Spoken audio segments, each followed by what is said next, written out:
Bonsoir et bienvenue dans votre journal. Nous sommes le vendredi 14 septembre. À la une de l'actualité, le grand projet de lycée des métiers du bâtiment à Longoni se dévoile. Suite à l'organisation d'un concours d'architecture, le jury composé du vice-rectorat, de la DEAL et du maire de Koungou a sélectionné le projet de l'agence Encore Heureux. Cet établissement de 20 000 m² de surface accueillera 1800 élèves sur des filières générales, technologiques et professionnelles dans le domaine du bâtiment et des travaux publics. Son ouverture est prévue en 2021-2022 pour un investissement total de 73 millions d'euros réalisé par l'État. Au-delà de l'apport évident pour les élèves de l'île, toute la population va bénéficier de cette infrastructure. Dernier cri, Leslie Vimenet. Le lycée des métiers et du bâtiment a dépassé le stade de projet. Ses contours sont aujourd'hui connus et ont de quoi réjouir à plus d'un titre. Premier point positif, les millions d'euros concédés par l'État pour construire ce nouvel établissement scolaire serviront à l'ensemble de la population. C'est un projet qui s'inscrit bien dans un aménagement global du territoire, oui. À la fois, je dirais, du point de vue économique, du point de vue géographique, du point de vue démographique. Oui. On inscrit vraiment le lycée dans le territoire, c'est-à-dire dans une zone où il va y avoir des habitations, où il va y avoir des commerces, il va y avoir des aménagements. Et ce petit village, oui. Comme on peut l'appeler, va vraiment être... un objet dynamisant pour le territoire. Et vous avez vu, on a intégré évidemment des panneaux solaires pour produire de l'énergie. Donc on est vraiment dans une optique de développement durable importante. Internat, cuisine centrale, équipements culturels et sportifs, ce lycée fera également la part belle aux matériaux sources d'économie d'énergie. Situé à l'ouest du village de Longoni, il va dynamiser le secteur, mais également désengorger certains établissements qui accueillent actuellement le double d'élèves qu'ils n'en devraient. Le lycée professionnel de Dzoumogné va être intégré au collège et le collège donc va pouvoir un petit peu s'étendre parce qu'il est à l'étroit dans ses murs. Donc voilà, on a déjà réfléchi. De la même manière que quand on construira le futur lycée de Msangamouji, le lycée de la Cité du Nord retrouvera normalement sa vocation première de collège. La construction de cet établissement des métiers du bâtiment tombe à pic puisque le gouvernement souhaite réformer les filières professionnelles en offrant un plus large choix de formation initiale aux élèves. Mais à Mayotte, on doit approcher les 80 spécialités quand même, en tout. Donc du coup, quand les familles doivent choisir, c'est pas toujours facile. Il y a de la confusion. Donc l'idée, mais sur tout le territoire national, donc cette transformation va se faire et va gagner en lisibilité, puisque dès la seconde, eh bien, il y aura à la rentrée 2019 le choix, par exemple, entre 3 familles de métiers et non plus un métier spécifique. Les autres familles de métiers apparaîtront à la rentrée 2020. Donc ça va se faire progressivement. Mais du coup, pour un élève, une famille, choisir une orientation, ils vont plutôt choisir une famille de métiers, ce qui sera plus facile pour se repérer. Le début des travaux est prévu dans 1 an et demi. Si tout se passe comme prévu, le lycée ouvrira ses portes lors de la rentrée 2021-2022, soit dans tout juste 3 ans. On poursuit ce journal avec la situation aux abords de la préfecture qui ne laisse personne indifférent. Du côté des associations de défense des étrangers mais également des avocats, des recours sont lancés pour forcer l'État à réouvrir le bureau des étrangers. Ce matin nous recevions Marjane Gahem qui monte au créneau face à un blocage qu'elle juge illégal. Selon l'avocate, le préfet n'applique pas la loi dans la mesure où le service des migrations et de l'intégration est un service public. Les conséquences sont aujourd'hui visibles à tous les niveaux, notamment économique. Écoutons ses propos lors de la matinale de Kwesi. Depuis le mois de mars-avril, plusieurs entreprises ont entrepris de licencier du personnel. Alors, la plupart n'ont pas licencié, maintiennent du personnel en situation irrégulière dans leurs équipes, en faisant fi un peu, en espérant que la préfecture va rouvrir et va rappeler. Mais il y en a certaines qui ont dû licencier, notamment celles qui sont des plus grosses structures et qui pensent avoir un contrôle peut-être d'au-dessus. Donc ça coûte de l'argent. On perd des personnes... Des compétences. Ce sont des vies aussi. Et ce sont des vies. C'est-à-dire que, mesdames, messieurs, qui bloquaient l'entrée de la préfecture du bureau des étrangers, ça ne fera pas plus de personnes qui seront éloignées. Puisque les personnes qui ont droit à un titre de séjour, c'est des personnes qui ne sont pas reconductibles. Donc de fait, ce sera les maintenir en situation de précarité sur le territoire, en situation de précarité, qui ne vont pas pouvoir subvenir à leurs besoins, pas subvenir aux besoins de leur famille, et qui vont encore plus dépendre de l'appareil d'État. Je vous propose maintenant de faire le tour du reste de l'actualité locale de ce vendredi 14 septembre. Depuis le 1er janvier 2018, le Code du travail de droit commun entre progressivement en application. Certaines mesures mettent plus de temps que d'autres avant d'entrer en vigueur. C'est le cas du contrat de sécurisation professionnelle qui s'adresse aux salariés de certaines entreprises visées par une procédure de licenciement économique. Il s'agit d'un dispositif d'accompagnement renforcé sous forme de suivi individualisé mis en place par Pôle emploi qui prévoit l'organisation et le déroulement d'un parcours de retour à l'emploi. Pour les salariés qui justifient d'un an d'ancienneté ou plus dans l'entreprise, le CSP leur permet de bénéficier d'une allocation de sécurisation professionnelle ASP dont le montant est égal à 75% du salaire brut antérieur pendant 12 mois. À Mayotte, ce CSP est en bonne voie d'application. Hier, un avis relatif à la mise en œuvre du contrat de sécurisation professionnelle a en effet été publié au journal officiel. Bonne nouvelle pour Mayotte et pour Air Austral. En ce vendredi 24 octobre, la compagnie est en mesure de confirmer le rétablissement de sa ligne directe Mayotte-Paris à compter du lundi 17 septembre 2018.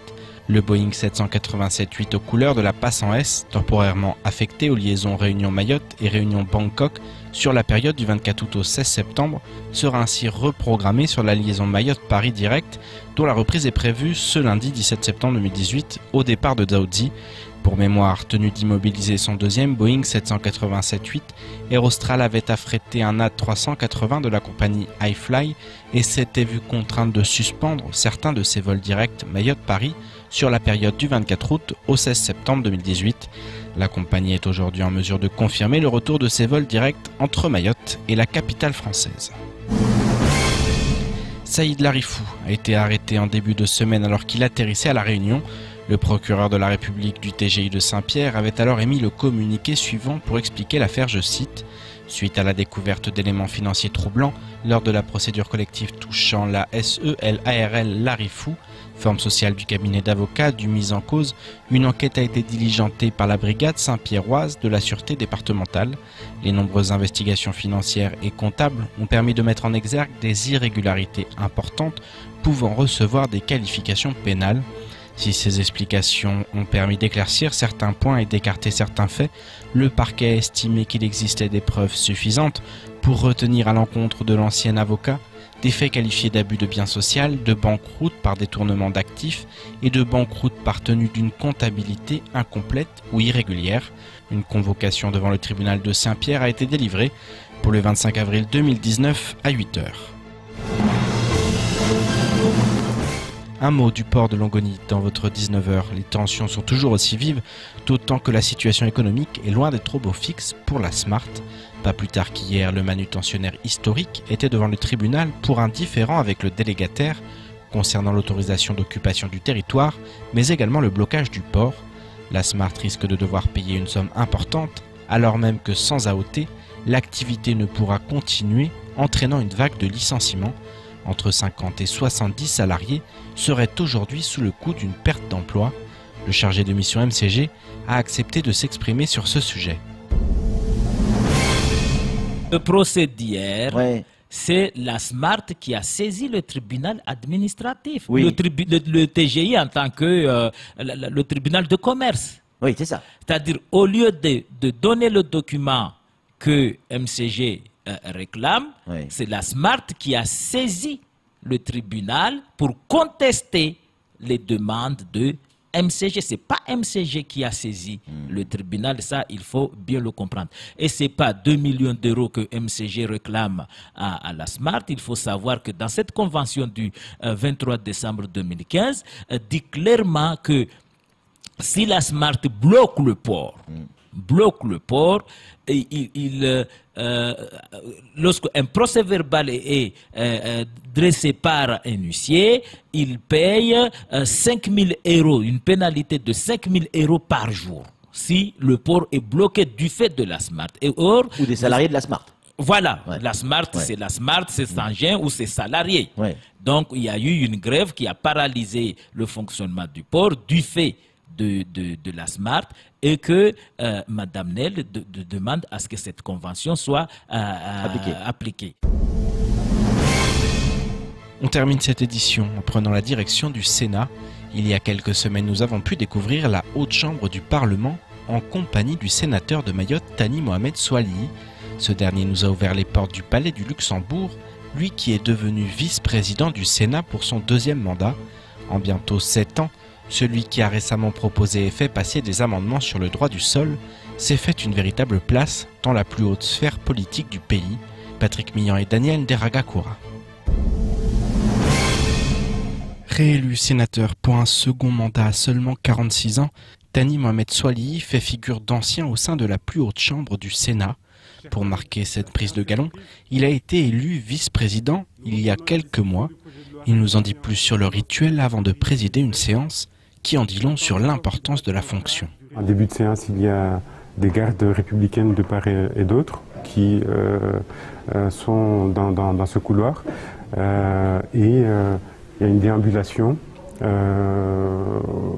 huissiers me précèdent jusqu'à arriver à mi-chemin à peu près, où là, soit le général, soit le colonel qui commande la garde républicaine ici, m'accompagne jusqu'à la porte de l'hémicycle. Et là, nous nous saluons et je vais présider la séance. Très apprécié au Palais du Luxembourg et reconnu au niveau national, le sénateur Thani n'en oublie pas pour autant sa mission principale, travailler pour améliorer les conditions de vie au sein de son territoire. Vice-président du Sénat, c'est un titre pour effectivement contribuer à la direction du Sénat. Mais pour autant, on ne cesse pas d'être sénateur, d'être l'élu de son territoire. Et à ce titre, vous m'avez demandé, vous avez dit, c'est magnifique, c'est impressionnant. Ouais. Mais il ne faut pas que ça vous fasse oublier d'où vous venez. Moi, je n'ai jamais oublié d'où je viens, du fin fond de Mayotte, ce territoire en grande difficulté. Et ce n'est pas parce que j'occupe aujourd'hui ces fonctions que je dois oublier d'où je viens. Il y a tout juste un an, le sénateur Thani a été rejoint par un nouveau parlementaire local, Hassani Abdallah. Et si ce dernier est plus âgé, il concède volontiers qu'il a beaucoup à apprendre auprès de son homologue mahorais. Vous savez, Thani a su prendre une grande place ici, même s'il a été élu vice-président. C'est qu'il a su s'allier avec pas mal de gens ici. Il y a une certaine reconnaissance et que moi j'admire ce qu'il fait.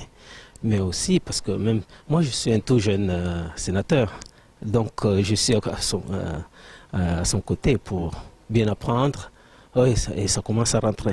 S'il fait aujourd'hui office de professeur, c'est que le sénateur de Mayotte a lui-même été un élève appliqué au sein de la haute chambre du Parlement. D'abord il est très modeste parce que je l'ai reconnu, hein, c'était un de mes élèves très agréables, très sympathiques. Et puis surtout ici au Sénat, alors que je ne suis pas dans le même groupe que lui. J'ai eu le plaisir de travailler avec lui sur certaines missions, sur certains rapports. Nous sommes parfaitement entendus. C'est un sénateur très responsable, très réfléchi et qui, je crois qu'il a une qualité essentielle. Il aime les gens. Et ça suffit. Parfois décrié sur le territoire car jugé trop proche des gouvernements qui se sont succédés, Thani Mohamed Soilihi travaille dans l'ombre et les résultats sont aujourd'hui au rendez-vous. Réclamé à corps et à cri depuis des années, l'adaptation du droit du sol à Mayotte a récemment été validée et le sénateur de Mayotte en est le très grand artisan. C'est la fin de votre journal. Tout de suite la suite de nos programmes. Bonne soirée, à lundi.